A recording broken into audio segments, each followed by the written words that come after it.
I would have never been a good black slave, family. Sorry for the little situation tonight. I wanted to come to y'all live, man. It's funny, man. The funny thing about slavery is that they literally had to break the person's spirit. Like, they had to break them. And it was a lot of slaves that died, that walked into the sea, families that took over the ship, and they all walked into the sea and said, I would rather die than live my life as a slave.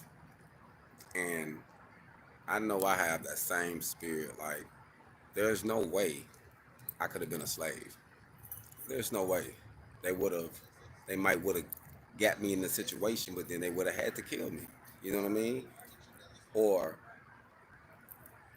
I would have been like Nat Turner. You know what I'm saying? You know what I mean? Harry Tubman. You know what I mean? Like, I got that spirit. Like, that's what it is what it is, fam. And I can't even smile about it because that's me. I wouldn't have been a good slave. They would have had to get rid of me. You know what I mean? Because I would have been trying to even get away or take a whole lot of more people with me. You know what I'm saying? They don't want me around. You know what I'm saying? I got that spirit. You know what I mean? And it's funny. All I can do is laugh about it, man, because you experience certain things and you think about the modern day time and the way things are, and you be like, the system, if it can force you to do something for an income, for some type of look freedom that you think you might need, extend your life, good credit, whatever. If it can get you to sell your soul, family, you know, if it can get you to say, you know what, this person, if you a man, and I'm a man, I'm talking about heterosexual males. I'm a heterosexual male. If another man greeted you and you'll say, hey, I ain't with that, you know, I don't go that way. To me, it's the same way with money. I won't let you come talk to me a certain way in a certain tone, and I'm going to say, oh, I'm going to do it because of the money. Nah, it's not going to happen. It's not that serious. You know what I mean? There's always opportunities for entrepreneurs, for go-getters, for real workers, grinders. If you're a real worker and you enjoy doing what you do, you're gonna always find an opportunity, you know. But don't belittle yourself. Don't let no one step on you. Don't let no one literally try to make you feel under them for some money. We can make money anywhere, family, you know. And the more I think about it is, I feel a lot of people are being good slaves in this economy, in this generation, because they are willing to say, I will do this because I got to get this. And we know we need money to make it, family. We know we need money to survive. We got bills to pay. But we can make money if you think outside the box where you don't have to jeopardize who you are, you know? And some people like, girl or boy, I'm gonna get that money, gonna do this, woo. But you know that inside of you, you know that you feel less than a person. So why are you going to just get this money and feel less than a person, less than you? You know what I mean? That's why. That's why I stress independence, products over talent, getting your business started, because you have to learn how to use the system to get your money. And if the system try to say, "Oh, you got to do this," you can be like, "No, I don't." It's like the rich say, "No, I don't," because I don't work for nobody. You know what I'm saying? Like, you're not gonna make me do anything that I don't want to do. If I want to do it, that's a different situation. That's why I say I feel I would have never been a good slave, because I don't have that spirit of I don't have that spirit to tuck my tail when I'm faced with adversity, when I'm faced with a hardship, when someone comes to me wrong. I don't have that spirit to not address that issue, to not uh, get that situation out the way, you know, with that person when it happens. I feel like some people, they do things, what I would say is premeditated. They'll go home for weeks and months and talk about what somebody did to them and did this, and they had the opportunity then, and here a year later they still. I said, man, why you didn't take care of that then? That's me. If we got an issue or we got something, we're gonna talk it out, whatever the situation had to be. Then, if the situation happened at that moment, you see what I'm saying? Because that's how life is. That don't mean that you got to go around and say, "Oh, I'm not gonna do this," because sometimes people do get things twisted. You're on a job, you got a job to do. Point blank period. Just do your job. Don't make it harder than what it is. Do your job and go home. Get paid. Don't make it more complicated. So you do have a thing to do. So some people don't want to do the job. But for those who do their job, that's what I'm talking about. They don't have no problem with working, doing what they do, good at what they do, enjoy doing what they do. But they would not let no one step on them for some money.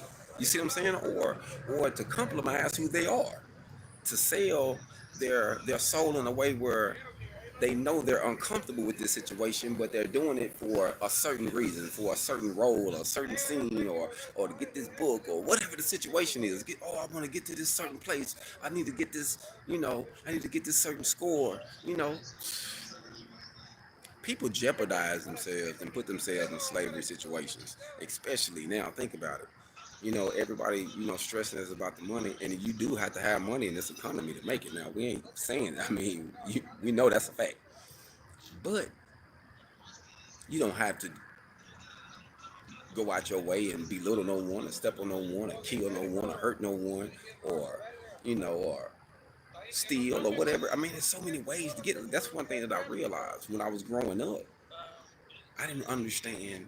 I only thought it was one way, and those that was around me only showed me one way. So that's all I knew was, okay, if you ain't got it, you do this or this. It wasn't no other option. But once I became a man and I started growing my mind, I realized that there's many options when you turn yourself into an option. That's why I built my that's why I built this welding skid, family. This welding skid is an independence that I built, that I sell, that I use. You know what I mean? And I couldn't have did it if I wasn't thinking outside the box. All I'm saying is, don't jeopardize yourself. Don't belittle yourself or sell your soul. And those who have did it, they know they did it. You don't never have to tell nobody. You know what I'm saying? But they know it when they alone. They know what's up. When I'm alone, I be at peace. I don't feel, if I did something wrong, I correct that situation. I say, you know what? I need to correct this. I pray about this, or I talk to this person, whatever the situation is. But I'm at peace though. You know what I mean? Because I know I treat people fairly. And if I come to a person a certain way, that means they came to me wrong. So you can't blame me for coming to you the way I came to you if your voice is loud or you come to me sideways. You see what I'm saying? But I'm not gonna greet no one with no negative energy. I like to smile. I like to, chill. I like to do things. You know what I mean? But that's one thing I had to learn independently, that never let no one change who you are. To me, that's being a slave. You know what I mean? I don't care what race you are. If you let someone belittle you for some money or for a role or position, that's a slave. You ain't free. You know what I'm saying? And I know I would never been a good one. You know what I mean? So that's why I always stress my independence, family. So I just wanted to talk to you about that for a second. It was on my mind. And today was a day. Today was one of them record days. And I can't do nothing but laugh about it. You know what I mean? Because it was so record breaking that someone of another race, a Caucasian male, came to me that witnessed the situation and told me, family, I can't make this up, because he told me this. He said, brother, if I was black and I'm not, I would have felt some way about what just happened. That's what he said. He came to me and told me, he said, I ain't like that, man. I ain't with that. You know what I'm saying? Now, me being me, I'm going to address the situation, which I did. And by me addressing the situation, I realized one thing: people change their tone when they're greeted. See, when evil is greeted with good, it's like the sun and day. It can't exist in the same. It can't exist in the same room. So when evil and real good come, the evil gonna dissipate and bow down and get out the way because the sun is too bright. Or if the evil is more dominant, it's gonna make the whole room dark. Think about it, family. But the sun and the light can't exist at the same time. It's dark now. Ain't no sun nowhere. You know what I mean? So when I addressed the situation, I brought light, and he he dropped it down. Everything changed. Like everything changed for the rest of the day. But some people will say that you're wrong because you talk about black issues and you talk about what's happening when this stuff is real. This is real life, and you'll be you'll be naive if you think anything different. You know what I mean? So I just express it being a black independent welder, being a black welder. You know, I love to teach. I have taught plenty of races, but it's just like I like to say this, just like in the Bible. It says that Christ was sent to his people first. Once his people rejected him, he gave it to everybody. I, I know I was sent here to help other black welders and other black people from the rural areas and the generous to see something and really give them something to do if it's welding or if it's something else. But just encourage them to say, man, I can do something if he did it. You know what I'm saying? So there's no way I'm a fault. I can't I can't tuck my tail because I got generations of people that I know I'ma change. And if I fold, then who if I fold then who gonna be holding the torch? You see what I'm saying? So that's the way I look at it. I look at it where I got to be independent. I got to learn the knowledge. I got to get this because if I don't, who gonna do this, man? Who gonna do it? You know what I mean? So when I stepped out here saying I was a black welder, I wasn't saying it because I wanted to get along with someone or just say I'm a blacksmith or something like that. Nah, I said I'm a black man and I'm welding. I'm independent. I'm learning the system because I wanted to see it on a different scale. And every time I tried to find one, they wasn't giving us this type of information. They wasn't being real. They was telling me pretty much how to brown nose. I'm like, I'm not trying to do that. I'm trying to get away from that. You see what I'm saying? I'm trying to do something different. But that's all they was giving me. And that's why I created HogOn Welding channel. So I can give you some real live footage from someone that's independent, someone that's working the system, that's been in the system, you know what I'm saying, that's been incarcerated, and can tell you can do anything, man. I was just thinking today. I told a guy today I was 41 years old. And he looked at me like, you 41? And I'm like, that's probably why you in my mind, I'm like, that's probably why he had that tone because he must thought I was young or something. You know what I'm saying? Once I looked at him in his eyes and told him how I felt, the situation changed. I can't make it up, family.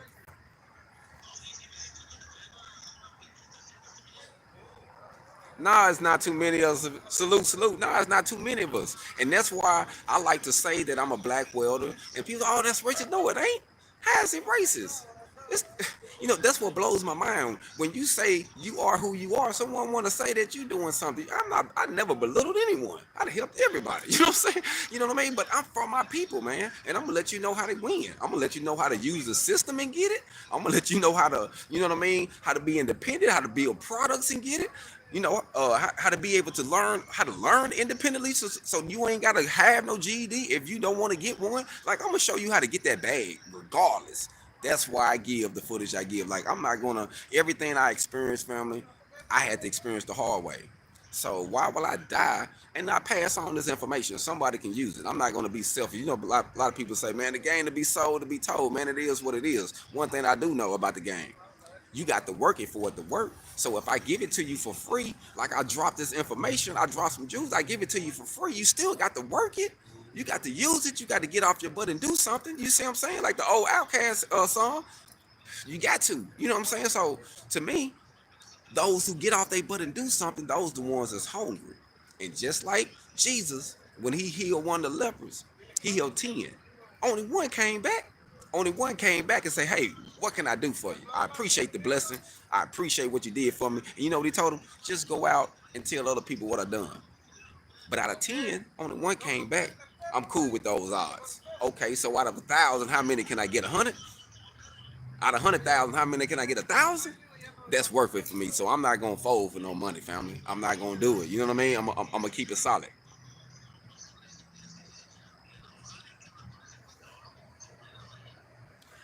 What you said, I'm gonna tell you. I have only been on with a black welder on a job.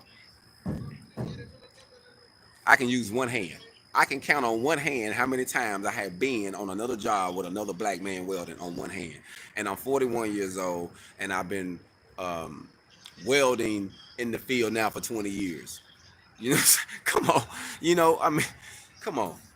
I'm just gonna be honest with you. I can count on one hand, so I know it's on a few. And some people get intimidated by the flames or think you got to do too much or there's too many obstacles. That's why I teach it independently too, because I feel like, hey, if they gonna give, if the system gonna make sure the other parts of the system win, and that's how it's set up. It's not set up for us to win, so we got to set up something for us. So I'm like, okay, I'm gonna form an independent school, so that way those who hungry, they'll come and eat.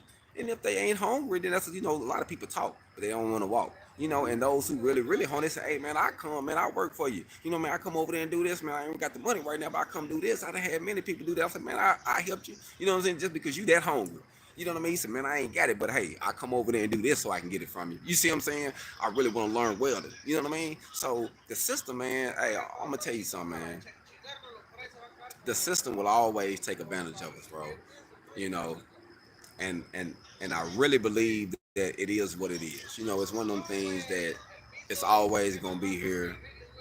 I'm not saying some things we have to deal with. It is what it is. But on certain things, as far as your morals, you don't have to break who you are. Just because you face it. You're gonna face a little racism. It is what it is. And I have been places where it was pleasant. And then I had been places where it was terrible. You know what I mean? I mean, literally. Even my wife, she's like, oh, nah, this ain't gonna work. You know what I mean? Like, it is what it is. But one thing I know, man, as long as we free and we got the opportunity to breathe and we can do something, man, it's gonna be all right. You know what I mean? We're gonna be all right, man. No matter where you go somewhere and find your peace in the country. So use welding, use whatever you can, what type of trade you can, because that trade, family, that trade that'll always live. It'll outlive you. You can teach your kids this, your grandkids, maybe your nephew, niece, whoever around that want the game, and it will always provide a living. I remember when my grandfather told me something, and I'm gonna let y'all go. My grandfather said, "Grandson, I'm gonna teach you how to fish." And we never went fishing. I'm like, man, granddaddy, we ain't even got no fishing pole. I'm thinking like we ain't got no boat. We ain't never went fishing. He was like, nah, I'm gonna teach you how to get money. That way, when you're hungry, you won't ask me for it all the time. So he taught me how to cut hair, family. That was my first skill. I didn't even realize what he did at that time. And he let me use his head as, what I'm saying, being my guinea pig, because he was always shave his head anyway. So after it was done, he just always just make sure you cut it, and then he'll use a razor and cut the rest of it bald. So I learned. And by the time I was in the fifth and sixth grade, family, I had a little barber bag, and I was making $3, $4, $5 cutting hair. I was like literally going around the neighborhood, being bad, cutting hair and stuff. Literally, like no lie. You know what I'm saying? So I never really thought about what he did to me. He gave me a trade. The trade, the trade even fed me when I even went to prison. I was a barber. I was able to make money then. I was even able to teach one of my homies that wasn't a barber how to cut hair. So then he became a barber. It was a trade. It's always been a trade, see? You got to think about it. The pyramid was built by tradesmen. Remember that. Y'all keep getting your hog on, Black Feniks.